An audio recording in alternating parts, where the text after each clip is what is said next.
يمكن يطرف هذه الكره داخل منطقه الجزاء، ما خرجت فرصه. اوه الهدف الاول.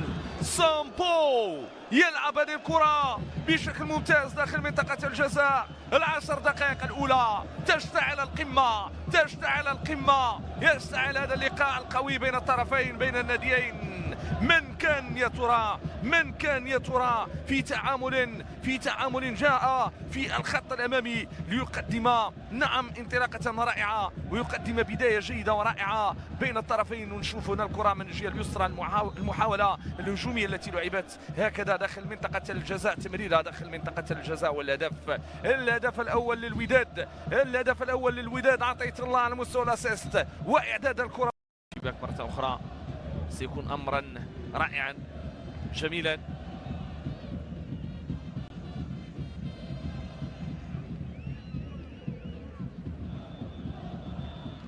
كرة أمامية ممتازة، رأسية، هدف لصالح فريق النظرية ديال بركانية والموقع الشرقي البحري ومن غيره.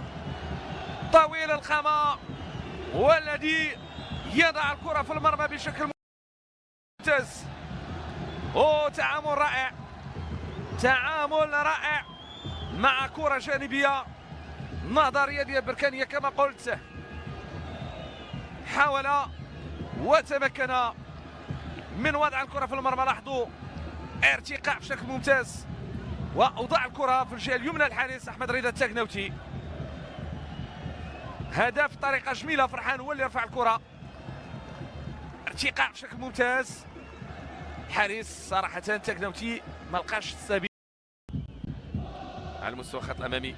تمريرة، فرصة ممتازة ودادية داخل منطقة الجزاء، محاولة، إمكانية ديال تسجيل كرة وتصويبة وهدف. هدف للوداد، هدف للوداد عن طريق الحسوني. يضع الكرة في المرمى بطريقة جميلة، خدا التموضع ديالو المناسب، رفع العين ديالو.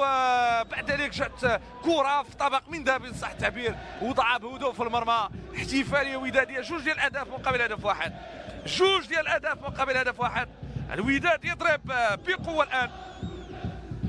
كرة لعبات في الخط الأمامي، الجمهور في المدرجات كان. ونشاهد العنوان، كرة من الجهة اليسرى، تصويبة ويستفيد منها يوسف ضيو. وجد نفسه في المكان المناسب. بحراوي صوب قوة، لكن يوسف ضيو لم يكن يتوقعها بهذا الشكل، لم يكن يتوقعها بهذه الطريقة. ويحتفل واحتفال مشروع ويقدم أداء ويقدم لمسة خاصة في الأنفاس الأخيرة من عمر المباراة. السلطة التقديرية للحكم هي التي ستحسم الأمر. جماهير واقفة يعني تحاول يعني حماس نعم كبير. هذه الصورة التي ينظر لها حكم المباراة والتي يطلب من خلال الإعادة أكثر من مرة. والعملود صراحة حاول يبعد كرة، لكن شوف اللقطة، شوف اللمسة، خدا القرار. ضربة جزاء، يقول ضربة جزاء. ما أصعب ضربة جزاء، ما أصعب ضربة جزاء على الوداد وفي الأنفاس الأخيرة من عمر المباراة. يعني لقاء هيتشكوكي بما تحمل كلمة من معنى. وهذه كرة القدم لا تأمن النتيجة النهائية إلا بصافرة الحكم. وضربة جزاء تأتي الآن فيها خدا بطاقة صفراء. صعب، مباراة هيتشكوكية. يعني من كان يتوقع هذا السيناريو؟ يوسف ضيو يأخذ المسؤولية.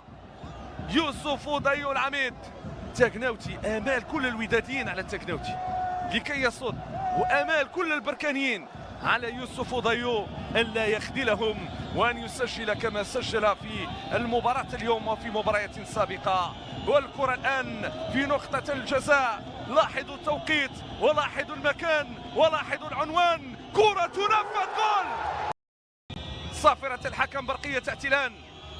لاحظوا التوقيت، تنفذ هذه الكرة ممتازة، كرة الهدف، جول جول جول جول للوداد، جول للوداد. مباراة رائعة، مباراة هيتشكوكية، مباراة ولا واحد يتوقع النتيجة. أوه، ماذا يحدث هنا في بركان؟ ماذا يحدث هنا في بركان؟ لا شيء يضيع، لا شيء يضيع. من يلح؟ من يلح؟ أكيد أنه سيسجل. مباراة رائعة، حوار رائع جدا. اش من مقابلة، اش من سيناريو، اش من أداء، اش من فرصة، اش من إثارة.